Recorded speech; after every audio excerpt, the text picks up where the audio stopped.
this year, Notion experienced a problem unusual to enterprise software startups. It went viral on TikTok. On January 4, millions of users logged onto Notion to check their note-taking, to-dos and calendars to start the new year, only to find the service was down. A month later, it happened again. Twitter buzzed with panicked users. Notion wasn't new to growth. The app quintupled its user base of knowledge workers, note-takers and personal organizers in 2020 as the pandemic pushed more work online. The company reached a $2 billion valuation that April. But it wasn't prepared for Gen Z, which, it turns out, loves a minimalist note-taking tool and workspace, to tune of tens of millions of views, and hundreds of thousands of likes. Each video led to thousands of unexpected sign-ups pouring in. Notion was caught by surprise.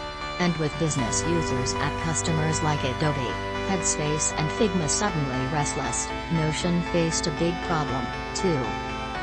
The startup spent the next 6 months overhauling its infrastructure to combat slow loading times and handle the next surge. It has been an interesting challenge, says Akshay Kothari, Notion's chief operating officer. But we also found ourselves in a very fortunate position. Notion's popularity, and the online culture forming around it, continues to stoke interest from investors.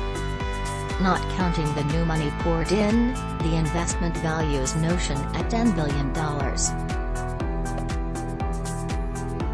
In an interview, Kothari and Olivia Nottebohm, who joined Notion as Chief Revenue Officer in June, said the funding would go towards Notion's platform push to offer, and connect to, more applications, as well as staffing up its operations to meet its international and big business demand.